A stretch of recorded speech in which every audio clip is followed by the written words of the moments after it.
আবারও চড়ল রাজ্যপাল সংঘাত। শিক্ষামন্ত্রীকে অপসারণের মধ্যে পাল্টা বার্তা রাজ্যের ৯ পাতার উত্তর দিল রাজ্য। চিঠির ছত্রে ছত্রে রাজ্যপালকে সাংবিধানিক এখতিয়ার স্মরণ করালো রাজ্যপাল বিধি বহির্ভূতভাবে রাজ্যের উচ্চশিক্ষাকে ধ্বংস করছেন, পড়ুয়াদের অনিশ্চিত ভবিষ্যতের দিকে ঠেলে দিচ্ছেন, রাজ্যের ক্ষমতাকে ছোট করে দেখার চেষ্টা করছেন। রাজ্যপাল যা বলছেন তা আইন সিদ্ধ নয়, এখতিয়ারের বাইরে গিয়ে কাজ করছেন রাজ্যপাল। আবারও একবার রাজ্যপাল সংঘাত। শিক্ষামন্ত্রীকে অপসারণের মধ্যে পাল্টা বার্তা রাজ্যের। ৯ পাতার উত্তর দিল রাজ্য। চিঠির ছত্রে ছত্রে রাজ্যপালকে সাংবিধানিক এখতিয়ার স্মরণ করালো রাজ্যপাল বিধি বহির্ভূতভাবে রাজ্যের উচ্চশিক্ষাকে ধ্বংস করছেন, পড়ুয়াদের অনিশ্চিত ভবিষ্যতের দিকে ঠেলে দিচ্ছেন, রাজ্যের ক্ষমতাকে ছোট করে দেখার চেষ্টা করছেন। রাজ্যপাল যা বলছেন তা আইন সিদ্ধ নয়, এখতিয়ারের বাইরে গিয়ে কাজ করছেন রাজ্যপাল সিভি আনন্দ বোস, এমনটাই রাজ্যের তরফ থেকে জানানো হচ্ছে।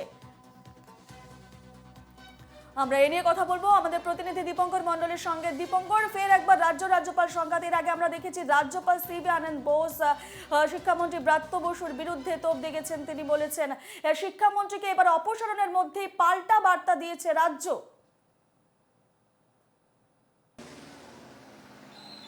দেখো রূপা, রাজ্যপাল ডক্টর সিভি আনন্দ বোস তিনি 23 পাতার একটি রিপোর্ট কার্ড প্রকাশ করেছিলেন এবং সেই 23 পাতার যে রিপোর্ট কার্ড ছিল সেখানে সুপ্রিম কোর্ট সহ বিভিন্ন হাইকোর্টের ইনক্লুডিং কলকাতা হাইকোর্টের বিভিন্ন রায় তিনি উল্লেখ করেছিলেন এবং সেই উদাহরণ দিয়ে তিনি যেটা দাবি করেছিলেন যে উপাচার্য নিয়োগের ক্ষমতা একমাত্র আচার্যের রয়েছে। কোনো উপাচার্যকে নিয়োগ অথবা পুনর্নিয়োগ কোনো রাজ্য সরকার করতে পারে না। প্রসঙ্গত একথা আমাদের মনে রাখতে হবে যে কয়েক মাস আগে পর্যন্ত রাজ্যপালই সমস্ত বিশ্ববিদ্যালয়ে অস্থায়ী উপাচার্য নিয়োগ করেছিলেন, কারণ কোনো বিশ্ববিদ্যালয়ে উপাচার্য ছিল না, সেই কারণে অস্থায়ী উপাচার্য নিয়োগ করা হয়েছিল। সেই ঘটনাকে কেন্দ্র করে রাজ্য এবং রাজ্যপালের মধ্যে সংঘাত আমরা দেখেছি, নবান্ন এবং রাজভবনের মধ্যে বিভিন্ন বিবৃতির লড়াই দেখেছি। এখন মডেল কোড অফ কন্ডাক্ট চলছে, তার মধ্যে 30শে মার্চ উত্তরবঙ্গের মালদার গৌড়বঙ্গ বিশ্ববিদ্যালয়ে শাসক দলের তৃণমূলের অধ্যাপক সংগঠনের একটি সভা হয়, বার্ষিক সম্মেলন হয়। সেখানে উপস্থিত ছিলেন শিক্ষামন্ত্রী ব্রাত্য বসু এবং সেখানে নির্বাচনী বিধি ভায়োলেট করা হয়েছে বলে অভিযোগ ওঠে। সেই প্রেক্ষিতে রাজ্যপাল সিভি আনন্দ বোস তিনি কিন্তু কমিশনকে প্রস্তাব করেন যে শিক্ষামন্ত্রীর পদ থেকে ব্রাত্য বসুকে সরিয়ে দেওয়া উচিত। তবে সেই নির্দেশের পরে ব্রাত্য বসুর তরফে যেটা সোশ্যাল মিডিয়ায় তিনি জানান ব্রাত্য বসু যে এই বক্তব্য অত্যন্ত হাস্যকর এবং তারপরেই আমরা এখন খবর পাচ্ছি রাজ্যপাল যে 23 পাতা রিপোর্ট কার্ড প্রকাশ করেছিলেন তার পাল্টা একটি চিঠি গিয়েছে রাজভবনে এবং সেখানে দাবি করা হয়েছে রাজ্যপাল তার এখতিয়ার বহির্ভূত কাজ করছেন। রূপা, একেবারে দীপঙ্কর, যে খবর আমরা দেখতে মন্ত্রিসভা থেকে শিক্ষামন্ত্রীকে মন্ত্রিসভা থেকে সরানোর সুপারিশ জানিয়েছিলেন রাজ্যপাল এবং এরপরে এবার রাজ্যের তরফ থেকে 9 পাতার উত্তর দিল রাজ্য। আপাতত তোমাকে ধন্যবাদ জানাচ্ছি দীপঙ্কর।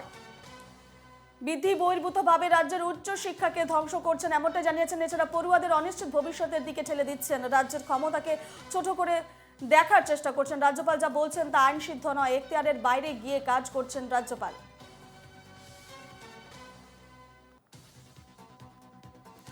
আরও চড়ল রাজ্যপাল সংঘাত। শিক্ষামন্ত্রীকে অপসারণের মধ্যেই পাল্টা বার্তা রাজ্যের। 9 পাতার উত্তর দিল রাজ্য। চিঠির ছত্রে ছত্রে রাজ্যপালকে সাংবিধানিক এখতিয়ার স্মরণ করালো রাজ্য। এ নিয়ে আমরা কথা বলবো। ফোন লাইনে রয়েছেন বিজেপি নেতা জগন্নাথ চট্টোপাধ্যায়। জগন্নাথ বাবু, এনকেটিভি বাংলায় স্বাগত। জগন্নাথ বাবু, শিক্ষামন্ত্রীকে মন্ত্রিসভা থেকে অপসারণের যে বার্তা দিয়েছিলেন রাজ্যপাল, তারপর এবার রাজ্য 9 পাতার উত্তর দিয়েছেন এবং সেই উত্তর দিতে গিয়ে রাজ্যের তরফ থেকে জানানো হয়েছে যে রাজ্যপাল বিধি বহির্ভূতভাবে রাজ্যের উচ্চ শিক্ষাকে ধ্বংস করছেন, পড়ুয়াদের অনিশ্চিত ভবিষ্যতের দিকে ঠেলে দিচ্ছেন, বিভিন্ন অভিযোগ তুলেছেন। কি বলবেন? দেখুন, রাজ্যপাল সিভি আনন্দ বোস একজন দুধে আমলা। সারা জীবন তিনি বিধি মেনেই এবং আইন মানার কাজটি করে এসেছেন। বিপরীত পক্ষে পশ্চিমবঙ্গের আমলাতন্ত্র এবং পশ্চিমবঙ্গের বর্তমান শাসক কুল, তারা বিধি না মেনে এবং আইনকে না মেনে কাজ করাতেই অভ্যস্ত।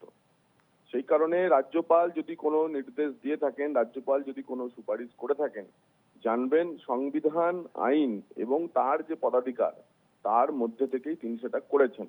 এ নিয়ে কোনো দ্বিধা দ্বন্দ্ব রাখার কোনো প্রয়োজন নেই। দেখার বিষয় হচ্ছে ওই 9 পাতার চিঠিতে রাজ্য সরকার কিভাবে তা ডিফেন্ড করতে না পেরে ঘুরিয়ে ফিরিয়ে রাজভবনের সঙ্গে সংঘাতটাকে জিইয়ে রাখতে চাইছেন। রাজ্যের উচিত রাজ্যপাল যা বলেছেন তা মেনে চলা, সংঘাত মেটানো এবং কাজের পরিবেশ তৈরি করা। ধন্যবাদ জগন্নাথ বাবু আমাদের সঙ্গে কথা বলার জন্য। আমাদের সঙ্গে ফোন লাইনে ছিলেন জগন্নাথ চট্টোপাধ্যায়। যেমনটা আমরা জানাচ্ছিলাম যে শিক্ষামন্ত্রীকে মন্ত্রিসভা থেকে অপসারণের মধ্যেই পাল্টা বার্তা রাজ্যের। 9 পাতার উত্তর দিল রাজ্য, চিঠির ছত্রে ছত্রে একেবারে রাজ্যপালকে সাংবিধানিক এখতিয়ার স্মরণ করালো রাজ্য এবং সেখানে বলা হয়েছে যে রাজ্যপাল বিধি বহির্ভূতভাবে রাজ্যের উচ্চ শিক্ষাকে ধ্বংস করছেন, পড়ুয়াদের অনিশ্চিত ভবিষ্যতের দিকে ঠেলে দিচ্ছেন। ফোনে রয়েছেন সিপিএম নেতা বিকাশ রঞ্জন ভট্টাচার্য। বিকাশ বাবু, এনকেটিভি বাংলায় স্বাগত। বিকাশ বাবু, রাজ্য এবার রাজ্যপাল যে বলেছিলেন যে শিক্ষামন্ত্রী ব্রাত্য বসুকে মন্ত্রিসভা থেকে অপসারণের বার্তা তিনি দিয়েছিলেন, এরপরে এবার রাজ্যের তরফ থেকে 9 পাতার একটি উত্তর দিল এবং সেই রাজ্যের তরফ থেকে জানানো হচ্ছে যে রাজ্যপাল নাকি বিধি বহির্ভূতভাবে রাজ্যের উচ্চ শিক্ষাকে ধ্বংস করছেন এবং তিনি সাংবিধানিক এখতিয়ার এবং রাজ্যের তরফ থেকে সাংবিধানিক এখতিয়ার স্মরণ করালো রাজ্য। রাজ্যের তো অধিকার আছে জবাব দেওয়ার। রাজ্যপাল যেমন চিঠি লিখেছেন যে মন্ত্রীকে সরানো হোক, রাজ্যপালের কত সে এখতিয়ার আছে সভাপতি প্রশ্নের মুখে, এবং রাজ্য উত্তর দিয়েছে। দুটি সংস্থা, দায়িত্বপূর্ণ সংস্থা, এরা পরস্পরের মধ্যে কথাবার্তা বলে কিছু মেটাতে পারে না, খালি একে অপরের বিরুদ্ধে অভিযোগ করে যায়। দুজনেই এই পদের অযোগ্য। রাজ্য সরকারের নির্বাচিত যারা হয়েছেন, ভোটে নির্বাচিত হয়েছেন, কিন্তু তারা যথেষ্ট দায়িত্ব নিয়ে কাজ করছেন বলে মনে হয় না। রাজ্যপাল তো তার এখতিয়ারের বাইরে গিয়ে সব কাজ করছে। ধন্যবাদ বিকাশ বাবু আমাদের সঙ্গে কথা বলার জন্য। শিক্ষামন্ত্রীকে অপসারণের মধ্যে পাল্টা বার্তা দিল রাজ্য, 9 পাতার উত্তর দিল রাজ্য, চিঠির ছত্রে ছত্রে রাজ্যপালকে সাংবিধানিক এখতিয়ার স্মরণ করালো রাজ্য। সেই 9 পাতার চিঠির মধ্যে লেখা রয়েছে রাজ্যের তরফে যে রাজ্যপাল বিধি বহির্ভূতভাবে রাজ্যের উচ্চশিক্ষাকে ধ্বংস করছেন, পড়ুয়াদের অনিশ্চিত ভবিষ্যতের দিকে ঠেলে দিচ্ছেন, রাজ্যের ক্ষমতাকে ছোট করে দেখার চেষ্টা করছেন এবং রাজ্যপাল যা বলছেন তা আইন সিদ্ধ নয়, এখতিয়ারের বাইরে গিয়ে কাজ করছেন রাজ্যপাল সিভি আনন্দ বোস। এমনটাই জানানো হয়েছে রাজ্যের তরফে 9 পাতার সেই চিঠির ছত্রে ছত্রে।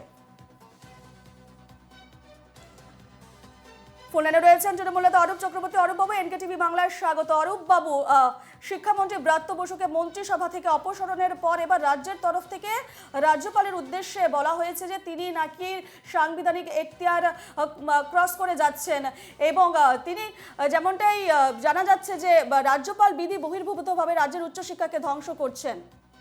কি দেখছেন এই বিষয়টাকে, পুরোপুরি কিভাবে দেখছেন? রাজ্যপাল একজন সাংবিধানিক পোস্ট। আমার কোন পদের প্রতি সম্মান রেখেই বলছি, কিন্তু ব্যক্তি সিভি আনন্দ বোস যেটা করছেন তিনি বিজেপি দালালের কাজ করছেন। তার কারণ কোন ব্যক্তি তিনি নির্বাচনী বিধি লঙ্ঘন করেছেন কিনা এটা দেখবার দায় এবং দায়িত্ব সম্পূর্ণভাবে নির্বাচন কমিশনের। এবং যদি কোনো ব্যক্তি বা কোনো রাজনৈতিক ব্যক্তিত্ব তিনি নির্বাচনী বিধি ভঙ্গ করে থাকেন, যেটা এক্ষেত্রে সিভি আনন্দ বোস অভিযোগ করেছেন ব্রাত্য বসুর বিরুদ্ধে, সেই অভিযোগ করার কথা কোনো রাজনৈতিক দলের, তারা নির্বাচন কমিশনের কাছে আবেদন করবে, তারা খতিয়ে দেখবে। উনি হঠাৎ স্বতঃপ্রণোদিত হয়ে বিজেপির দালাল হিসেবে নিজেকে কেন প্রতিপন্ন করতে গেলেন, সেই ব্যাখ্যা উনি দিতে পারবে। আর ব্রাত্য বসু এক্ষেত্রে কোনো ধরনের নিয়ম নীতি লঙ্ঘন তো করেননি, কারণ রাজ্যপাল মনোনীত যে উপাচার্য, সেই উপাচার্যের অনুমতি ক্রমে যে ওখানে সম্মেলন হয়েছিল ওয়েব কুপার, আপনি জানেন সরকারি কর্মচারীরা সরাসরি দল করতে পারে না, কিন্তু তারা শাখা সংগঠন করতে পারে, কেউ ট্রেড ইউনিয়ন করতে পারে, কেউ শিক্ষক সংগঠন করতে পারে, তাদের সেই অধিকার ভারতবর্ষের গণতন্ত্র দিয়ে। তাই ওয়েব কুপার সম্মেলনে অতিথি হিসেবে শিক্ষামন্ত্রী ব্রাত্য বসু, তিনি রাজ্য তৃণমূল কংগ্রেসের অন্যতম গুরুত্বপূর্ণ নেতা, তিনি উপস্থিত ছিলেন। এটা অন্যায় কিছু নেই। আর যদি মনে হয়ে থাকে যে এটা কোনো অন্যায় হচ্ছে, সেই অভিযোগ তো বিজেপি করবে, সিপিএম করবে, কংগ্রেস করবে। রাজ্যপাল কোন দলের দল? রাজ্যপাল না, এখানে সিভি আনন্দ বোস কোন দলের দালালি করছেন? আজকে তো সবার আগে এই প্রশ্নটা উঠবে। আসলে প্রতিটা বিরোধী শাসিত রাজ্যেই রাজ্যপালকে বিজেপি অঘোষিতভাবে পার্টি বিয়ারারের মতো কাজ করাচ্ছে। এখানে পেরে উঠছে না, এখানে এখন রাজ্যপালকে দালালি করতে মাঠে না দিয়েছে। আমরা দক্ষিণ ভাষায় নিন্দা করছি। কোনো ব্যক্তি তিনি মন্ত্রী থাকবেন কি থাকবেন না, কাউকে রাখা হবে কি হবে না, সেই সিদ্ধান্ত নেওয়ার দায়িত্ব এবং দায়ভার হাতে রয়েছে সাংবিধানিক ভাবে একমাত্র মুখ্যমন্ত্রী।